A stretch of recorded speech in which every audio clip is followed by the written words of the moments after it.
할렐루야, 새벽기도에 오신 성도님들을 주님의 이름으로 환영하고 축복합니다. 제가 잠시 기도하고 하나님 말씀 나누겠습니다. 사랑의 주 하나님 감사합니다. 이른 새벽부터 주의 말씀을 사모하고 하나님을 사랑하는 마음을 가지고 또 이 예배 가운데 우리를 불러주심을 감사합니다. 오늘 우리가 함께 나눌 신명기 11장의 말씀을 통하여서 하나님의 풍성한 은혜와 유익함이 우리 모두에게 있게 하여 주시고 또 한 해를 주님께서 또 하나님의 말씀과 은혜로 이끌어 주시옵소서. 감사드리며 예수님의 이름으로 기도드립니다. 아멘. 네, 오늘 말씀은 신명기 11장 18절에서 32절까지의 말씀을 가지고 말씀이 주는 풍성한 유익이라는 제목으로 하나님 말씀을 나누겠습니다. 제가 먼저 성경 봉독하겠습니다.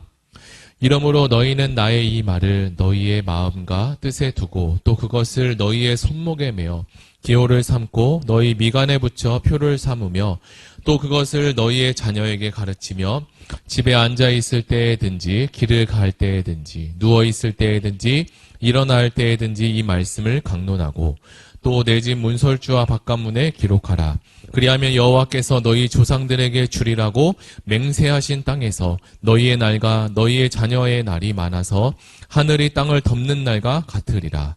너희가 만일 내가 너희에게 명하는 이 모든 명령을 잘 지켜 행하여 너희 하나님 여호와를 사랑하고 그의 모든 도를 행하여 그에게 의지하면 여호와께서 그 모든 나라 백성을 너희 앞에서 다 쫓아내실 것이라. 너희가 너희보다 강대한 나라들을 차지할 것인즉 너희의 발바닥으로 밟는 곳은 다 너희의 소유가 되리니 너희의 경계는 곧 광야에서부터 레바논까지요 유브라데 강에서부터 서해까지라. 너희 하나님 여호와께서 너희에게 말씀하신 대로 너희가 밟는 모든 땅 사람들에게 너희를 두려워하고 무서워하게 하시리니 너희를 능히 당할 사람이 없으리라. 내가 오늘 복과 저주를 너희 앞에 두나니 너희가 만일 내가 오늘 너희에게 명하는 너희의 하나님 여호와의 명령을 들으면 복이 될 것이요 너희가 만일 내가 오늘 너희에게 명령하는 도에서 돌이켜 떠나 너희의 하나님 여호와의 명령을 듣지 아니하고 본래 알지 못하던 다른 신들을 따르면 저주를 받으리라.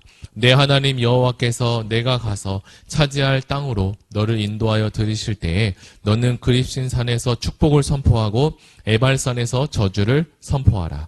이 두 산은 요단강 저쪽 곧 해지는 쪽으로 가는 길 뒤 길갈 맞은편 모래 상수리 나무 곁에 아라바에 거주하는 가나안 족속의 땅에 있지 아니하냐. 너희가 요단을 건너 너희의 하나님 여호와께서 너희에게 주시는 땅에 들어가서 그 땅을 차지하려 하나니 반드시 그것을 차지하여 거기 거주할지라. 내가 오늘 너희 앞에 베푸는 모든 규례와 법도를 너희는 지켜 행할지니라. 아멘. 주일학교 시절 한국교회에서는 말씀 암송의 붐이 일어났습니다. 그때 제가 아버지와 함께 말씀 암송을 했던 기억이 나는데요. 특별히 오늘 우리가 함께 읽었던 신명기 11장 18절 이하의 말씀은 제가 초등학교 때 아버지와 함께 말씀 암송을 하기 시작한 첫 번째 암송했던 말씀으로 기억이 납니다. 그 후로부터 이제 코가 깨어서 수년 동안 아버지와 함께 매주 한 개씩 말씀 암송을 했던 것으로 기억나는데요. 그렇게 암송하고 또 암송했던 그 말씀들이 지금까지 생각나는 것으로 보면 암송이 주는 유익이 저에게 매우 컸던 것으로 생각이 듭니다.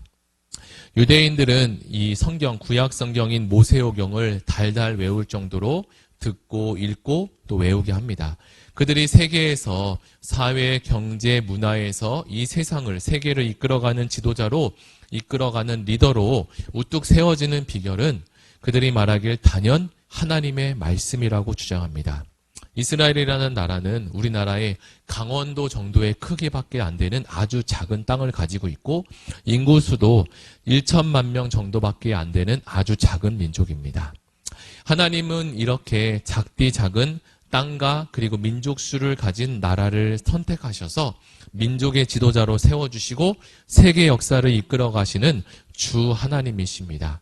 하나님께서는 그 복을 이제 이스라엘뿐만 아니라 온 세계의 예수를 믿는 모든 사람과 그리고 모든 가정마다 이 하늘의 복과 이 땅의 기름진 복이 넘치기를 원하고 계십니다. 그 일을 위해서 우리에게 부탁하시고 말씀하신 것은 하나님의 말씀을 가까이 하고 이 말씀을 듣고 또 묵상하고 암송하는 길이며, 이것을 우리에게 명하신 이유는 우리에게 그것이 곧 큰 유익이 되기 때문입니다. 구약 성경 여러 곳에 보면 특별히 신명기와 잠언에서도 이러한 말씀이 기록되어 있는데요. 신명기 6장 6절에서 오늘날 내가 내게 명하는 이 말씀을 너는 마음에 새기고, 그리고 잠언 7장 3절에도 이것을 내 손가락에 매며 이것을 내 마음판에 새기라. 결국 하나님의 말씀을 잘 기억하고 새기고 그리고 생각하라는 거죠. 오늘 우리가 함께 읽은 이 성경에서도 동일하게 이야기하는데요. 너희가 앉아있을 때든지 누워있을 때든지, 그러니까 항상이죠. 문설주와 그리고 바깥문에도 이것을 기록하여 항상 말씀을 노출시키고 그 말씀을 너희가 보고 읽을 수 있도록 기억할 수 있도록 하라는 말씀입니다. 많은 그리스도인들이 이 성경 말씀을 읽고 살아서 다음과 같은 어려움을 겪고 있는 것은 아닌가 생각이 드는데요. 혹여나 우리가 살면서 믿지 않는 이웃이 예수 그리스도에 대해서 질문을 하거나 그랬을 때 우리가 그에 대해서 대답해 줄 수 있는 성경 말씀을 가지고 있지 못하고 있기도 하고요. 또한 어떨 때는 사탄의 유혹과 시험이 쉴 새 없이 우리를 찾아오고 엄습하고 있으나 그것들을 대항해서 물리칠 만한 마땅한 성경 말씀을 우리가 준비하지 못하고 있을 때도 있습니다. 그리고 우리의 영적 생활, 그리고 모든 삶의 영역에 있어서도 적재적소에 적용해야 될 말씀, 영적인 원리들이 이 신구약 성경에 다 들어져 있고 기록되어 있는데 그 원리들을 실제 삶에 우리가 몰라서 기억하지 못하고 그래서 적용하지 못하는 일들이 생기지 않을까라는 생각을 합니다. 성경 암송을 통해서 주님을 믿고 그리고 주님의 일에 헌신했던 네비게이토 창시자가 있습니다. 트론트맨이라는 사람인데요. 그는 이렇게 말했습니다. 거듭난 그리스도인이 영적으로 성장하려면 하나님의 말씀을 섭취해야 되고 하나님의 말씀을 마음판에 새기는 것보다 더 좋은 방법은 없다. 성경 암송이라는 것은 새로운 그리스도인으로 하여금 가장 빠르게 그리고 가장 건강하게 영적으로 성장할 수 있도록 돕는 길이다라고 합니다. 이 말은 우리로 하여금 큰 공감을 일으키는 말씀입니다. 하나님의 말씀을 마음에 새기고 순종하는 사람은 하나님과 사람 앞에 은총과 기중이 여김을 받게 된다고 성경은 말하는데 그 유익에 대해서 조금 더 자세히 한번 나눠보면 좋겠습니다. 먼저 아까 이야기했듯이 잠언에도 이런 말씀이 많이 나온다고 했는데요. 잠언 6장 20절에 보면 이렇게 기록합니다. 내 아들아, 내 아비의 명령을 지키며 내 어미의 법을 떠나지 말고 그것을 항상 내 마음에 새기고 내 목에도 매라. 그것이 너의 다닐 때에 너를 인도하며 너가 잘 때에 너를 보호하며 너가 깰 때에 너로 더불어 말할 것이다. 먼저 이 하나님의 말씀을 내가 갖고 있고 암송하고 묵상하고 있다면 하나님의 약속을 의심케 하는 사단의 모든 계계로부터 우리의 믿음과 그리고 우리의 마음을 지키시고 보호해 주신다는 것입니다. 또한 이 말씀이라는 것은 이 말씀 암송이라는 것은 어느 때나 어느 곳에서나 주님과 교제할 수 있는 아주 유용한 방법이 되기도 합니다. 암송을 한다고 하면 성령께서 예수님의 가르치고 말씀하셨던 것들을 우리로 하여금 생각나게 하고 진리 가운데 우리를 계속적으로 인도해 주십니다. 그리고 우리에게 찾아오는 유혹과 시험거리가 많이 있는데요. 그것으로부터 우리를 이길 수 있도록 도와줍니다. 시편 119편 9절과 11절에 보면 청년이 무엇으로 그 행실을 깨끗게 하리이까 주의 말씀을 따라 삼갈 것이니 내가 주께 범죄하지 아니하여 주의 말씀을 내 마음에 두었나이다 라고 합니다. 유혹과 시험이 청년뿐만 아니라 온 세대에 다 찾아올 텐데요. 그것을 이길 수 있는 것이 마음에 하나님의 말씀을 심어두는 것이라고 합니다. 마지막으로 하나님의 말씀을 가지고 있으면 담대함과 그리고 확신을 가지고 복음을 전할 수 있게 합니다. 얼마 전 우리 의왕우리교회에서도 단기 선교팀이 말씀을 잘 준비하고 선교를 잘 준비해서 일본에 가서도 복음을 전하지 않았습니까? 이처럼 암송된 내가 말씀을 마음에 새기고 있다면 그 말씀이 성령의 검이 되어서 듣는 사람의 마음을 찌르고 심령을 찔러서 쪼개고 마음과 생각을 그 뜻을 감찰할 수 있기 때문입니다. 이런 일도 있었다고 합니다. 1968년 미 해군이 원산항 공해상에서 북한에 의해서 강제적으로 납치된 일이 있었는데요. 사건 발생 11개월 만에 생존하게 된 승무원과 그 다음에 승무원과 그 다음 82명의 시신 그리고 한 구가 남한 쪽으로 이렇게 돌아왔다고 합니다. 그러니까 억류 기간 동안 이 승무원들과 그 사람들은 얼마나 불안과 공포 속에서 하루하루를 살아갔을까요?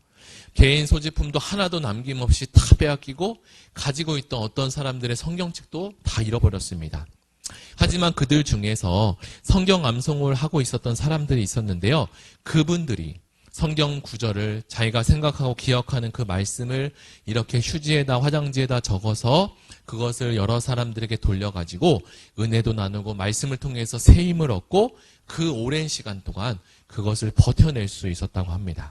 이처럼 사단은 우리에게 많은 것들을 빼앗아갈 수 있지만 우리에게 가지고 있던 우리 마음속에 새기고 있는 이 말씀은 절대 빼앗길 수 없다는 것을 우리가 다시 한번 생각해 보게 됩니다.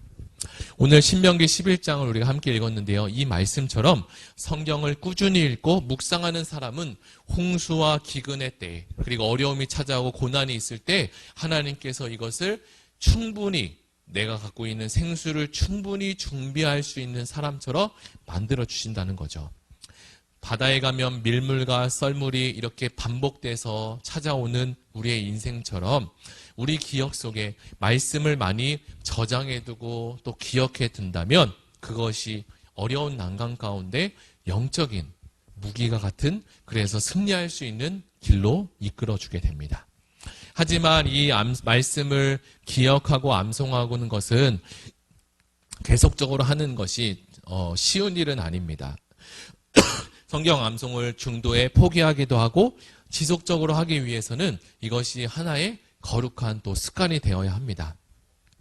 그리고 이것이 습관이 되기 위해서는 암송이 주는 유익과 그 목적을 우리가 분명하게 우리 마음속에 그것이 납득되어져야 되고 그것이 분명하다는 것을 우리가 인식해야 되는데요. 그 습관을, 이 거룩한 습관을 들이게 되면 우리에게 영적으로 그리고 세상적, 영적으로 그리고 삶에 있어서도 인생으로도 여러 가지 큰 유익과 축복이 통로가 된다는 사실을 우리가 잘 기억하면 좋겠습니다. 성경을 암송하는 사람은 하나님의 능력의 말씀을 아는 사람이기도 합니다. 말씀은 우리의 생각도 그리고 우리의 입술과 언어까지도 그리고 우리가 살아가는 이 행동까지도 많은 영향을 끼치게 되는데요. 더불어 사람과 사람의 관계에 있어서도 큰 영향을 우리에게 주게 됩니다. 무엇보다도 이 성경은 그리고 하나님의 말씀을 기억하고 암송하는 일은 영적인 일에, 영적인 전쟁에서도 매우 큰 영향을 끼칩니다. 예수님도 마귀의 시험 앞에 하나님의 말씀을 가지고 마귀를 물리치고 바울도 하나님의 말씀으로 그 말씀을 곧 성령의 검이다라고 하면서 공격한 무기가 곧 말씀이다라고 했습니다. 예수님 습관을 따라 말씀을 읽으시고 암송했다면 그리고 그의 제자들도 그렇게 살았다면 우리도 당연히 그 길을 가야 합니다. 성경을 묵상하는 습관은 결국 감사하는 습관으로 이어지게 되고요. 항상 하나님을 신뢰하고 그리고 하나님이 인도하신다는 것을 경험하게 하고 그리고 하나님의 역사를 날마다 체험할 수 있도록 도와줍니다. 그리고 감사하게 되면 벼랑 끝에서 또 기적을 경험하게 되고 하나님의 구원하시는 역사를 우리가 또 날마다 목도할 수 있게 됩니다. 이제 말씀을 정리해 보겠습니다. 구원이라는 것은 하나님의 은혜로 얻어졌습니다. 하나님께서 우리에게 은혜로 구원을 주셨죠. 그리고 우리의 삶 가운데 축복이라는 것은 하나님의 말씀에 순종을 통해서 얻어진다고 합니다. 오늘 우리에게 주신 성경을 묵상하고 그리고 암송할 때 앉아있을 때든지 일어날 때든지 어디를 가든지 간에 언제나 말씀을 따라서 범사가 잘 되고 우리의 영혼이 강건해지는 의왕우리 교회 모든 성도님이 되기를 바라며 우리 다 같이 들은 말씀을 가지고 우리 신명기 오늘 11장 말씀을 나눴는데요. 이 말씀을 붙잡고 하나님 내가 앉아있을 때든지 일어날 때든지 어디를 갈 때든지 항상 말씀을 읽고 그리고 말씀을 가지고 순종할 수 있는 은혜를 허락해 달라고 우리 다 같이 기도하시겠습니다. 하나님 아버지 감사합니다. 우리가 함께 기도할 것은 오늘 신명기 말씀을 통해서 하나님의 말씀이 우리에게 주는 풍성한 유익에 대해서 배웠습니다. 영적으로나 우리의 정신적으로 정서적으로나 우리가 육신적으로나 모든 범사에 하나님의 유익이 있다고 하셨는데 그 유익이 있다는 것을 우리가 먼저 이해하고 또 받아들이고 그리고 시인하면서 그 말씀을 우리 삶의 가장 우선순위에 두고 살아갈 수 있도록 주님 도와주시옵소서. 2024년 새해가 또 밝았습니다. 한 해 동안 하나님의 말씀을 또 하루에 얼마큼 또는 한 해에 얼마큼 읽겠다라는 우리 마음 가운데 각자 또 기억하고 하나님께 결단을 할 수 있도록 도와주시고 말씀보다 우리가 먼저 앞서지 않게 도와주시고 하나님의 말씀이 가고 그리고 이어서 우리가 그 길을 걸어갈 수 있는 우리 응아우리의 모든 성도님 될 수 있도록 하나님 은혜를 더하여 주시옵소서. 감사드리며 예수님의 이름으로 기도합니다. 아멘. 우리 두 번째로 같이 기도할 것은 우리 교회 가운데 다음 세대 수련회가 있습니다. 겨울 수련회, 청소년부, 청년부 수련회가 있는데요. 함께 기도해 주시고 다음 세대 청소년과 청년들이 이 수련회를 통해서 하나님과 가까워지고 하나님 말씀과 더 가까워지는 거룩한 습관이 될 수 있도록 위에서 다 같이 우리 주여 한번 부르고 기도하겠습니다. 주여!